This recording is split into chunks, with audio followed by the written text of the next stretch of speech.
So I made a video the other day showing some friends just a tractor I had started before they moved off. Surprisingly got a lot of views. Some of y'all asked for a more in-depth video on the tractor and the build, so bear with me and I'll try to talk to the camera like somebody's there listening. But this is I'm not sure the year, but it's a Kubota B7100. I got a little cheat sheet over here. It's got the D750A engine, three-cylinder diesel. I got this tractor like originally just to kind of use around the property, moving trailers. Ended up, kids kind of fell in love with her, gave her a name. She's now named Rosey. So I gave her a little remake. Not very good at leaving things stock, so I decided I was going to turbo it. Started off with a lot bigger turbo, realized there's a lot goes into sizing turbos, so eventually I settled on this one. It is just a random eBay turbo, but it is a TD03 advertised for a Kubota engine. Not sure at all what it took, but I'll show you. I'll lift the hood, but there's like a little, it's on my cheat sheet here. It is a T25 to the 2.5-inch vband adapter that I used right in between there. I just welded them to the turbo. This stuff is not for show. I use it around here every day. I tow trailers with it, run the wood chipper, run the mower. But I'll show y'all everything I did. Didn't want a bunch of piping everywhere. Saw a bunch of pictures online. People, just kind of cobbled them together, and I mean, some of them look pretty good, but they weren't usable for daily tasks. So what I did is right there, you can see I welded just a 2.5-inch V-band flange right on the end of the manifold. And then that's where it goes to that adapter, straight onto the turbo. So yeah, I mean, if it ever goes bad, I gotta buy another adapter and turbo. Maybe I can cut it off, salvage it, but it's $100. A little filter is actually from a motorcycle. Couldn't really find anything that fit the little turbo, but I didn't want to just straight up suck dust in. This is a 5 psi wastegate. This little janky eBay stuff kind of leaks, so I got to redo that. But good proof of concept. I've got that wastegate. I had to make that little bracket. This is a molded heater hose, 1.25 inch. It runs underneath. There's a little path you can snake it through. About halfway through, it's actually a metal pipe, so you can kind of see it back there. Goes to the metal, and then this is 1.25 inch to 1.5 inch elbow flex for an intake. Just found it. So far, 5 psi doesn't seem to push anything off. I have the clamps, the T-band clamps for it, but I haven't needed them. One thing this thing does is it actually runs on all the oil from other projects I got around here, trucks, cars, everybody else's cars. My buddy Tim Nolan, he's got a channel. If I can remember, I'll put a link in the description, but check him out. He's donated to the cause. But anyways, yeah, so the wire's not finished. I don't know, I'll get to it when I get to it, but like I said, it does what it needs to do. I haven't started it today. It was outside. I pushed it in, cleaned it. I'm going to show you all the cold start on motor oil. It's got motor oil, a little bit of transmission fluid, other random stuff in there. I don't know, but it's pretty thick. I think I actually put in some waste vegetable oil the other day for some okra. So whatever we use around the house, I clean it. I've got a centrifuge. I'll show you all that one day once I put it all together officially. But a few things. The little heat shield is just a T3, T4 turbo heat shield. I've had to weld it a few times. It keeps cracking. You'll see it's got a crack right there. I'll re-weld it again. Figure something else out or find a better way to bolt it. It's got one bolt, so the vibrations are my fault. Yeah, I'll try to put links for the parts in the description as well. I'm gonna do all this from my phone, so I'm no YouTuber, but I'll take it outside. We'll start it, show you all the smoke on startup. As far as fuel mods, the only thing I had to do is you have to adjust. There's a little cap you can pop off right down there. Where's it at? Should have had a flashlight ready. But there's a cap on the front. Mine actually might already be off. Anyways, there's a little flathead screw in there. You can turn it. Some people online said no more than a quarter turn. I've given mine about a half turn, a little over, maybe 3/4 of a turn. I'll post a video I took the other day of me using the mower, and then I've got another video running the wood chipper.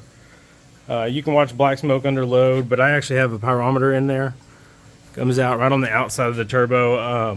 Now measuring temperature on the back side of the turbo is going to measure significantly less than right out of the manifold, but I've never seen it get over about 600 out here, and that's under full load. So I'm assuming EGTs are somewhere around 1,000 degrees. But as far as the boost, I've only seen the wastegate actuate a few times. Other than that, I don't think it ever really gets past 3 or 4 pounds of boost. I need to put a boost gauge on it and actually watch it. But I've only seen the wastegate move when mowing and bogging it down and getting a pretty heavy load on it. Other than that, yeah, I'll add in the videos of it running. If you got any more questions, post them in the comments, and I'm pretty good about replying on there on YouTube. I'm not on any other social media. Depending on the way your YouTube goes, I might try finding another platform like Rumble or something like that. But we'll figure it out. She's not perfect. I use it to move my chicken coop mostly. That's what that little middle bar is for. I got a pipe slides over it. Show you all the chicken coop if y'all want. Got the little customized seat height block. Works well for me. But let me know what y'all want to know. So I wasn't happy with the info I gave y'all on adjusting the fuel. The reason I do my work off camera. So my cap, the one that slides on this post, has already been taken off, of course. I had slid it back on. I guess don't waste your time. Mine came back off. You take this, bust this loose, and when I did that, you see I ran that part of my arm across this part of the shield here. So if you're gonna do it with the shield on, cover this. Don't make my mistake. Anyways, you unscrew this little cap. Try to get it to focus. The only way I can do it's with the light down there. Let's see if I can get the light better. You see you have a little flathead screw adjustment. Good luck, guys. Sorry. Right in the middle of that post is a little flathead screw adjustment. It doesn't take much force to move it. If yours is kind of stuck, I don't know. Be careful.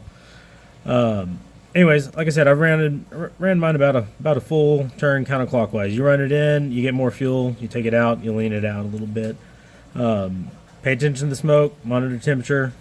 I think the limiting factor on this, I mean, other than internals, probably the most likely thing is going to be cooling. I would not want to be running, you know, pretty heavy on the fuel and not having enough cooling behind it. You can run boost safely. It doesn't, leaning out on a diesel's not that bad. You're not going to hurt it. But definitely over fueling and not having enough cooling will eventually lead to some breakage. Anyway, I just realized that this is all upside down. Sorry guys, whatever. Enjoy. Alright, it's windy out here, so you'll see why I did the other part inside, but let y'all check it out. So I moved my glow plug switch to this. I count to about 10 seconds. Give it just enough fuel to kind of push the lever forward. You'll see it just barely move down there. Anyways, probably been good enough. So,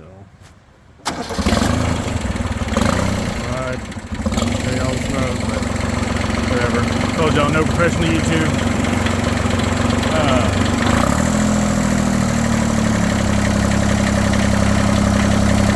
I'm driving around, let it warm up for a little bit. I noticed the turbo spools a lot easier once the oil gets warm. But after that,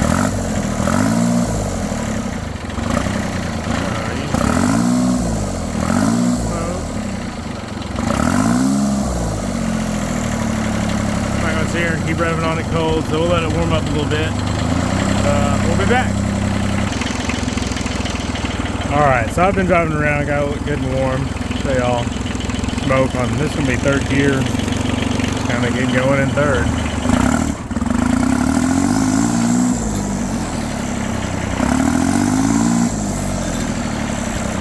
Doesn't really load up the turbo too much without doing any work, so hard to get to do too much. Take it here, get a little better lighting.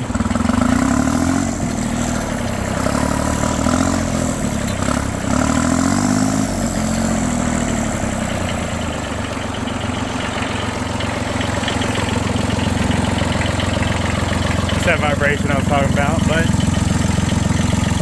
fix the weld, find a better way to mount it. Overall, you know, I'm real happy. Got the stuff to do, fix this. If you got one of these, you got that leak in the front. It is nothing with the engine. It is actually there's a pin that slides to the top of that axle there. There's the seal kit. I bought all the parts to do it, so that'll be my next winter project. After I got it put back together, I had to put her to work pretty quick, so didn't have time to finish that part. You see that vibration getting a little out of hand. Change RPM a little bit and it'll go away. Anyway, I'll attach the videos of the mower and the wood chipper. Let y'all just check it out. I don't want to stand here too long. Chickens are interested now. But all right, well, let me know what y'all think.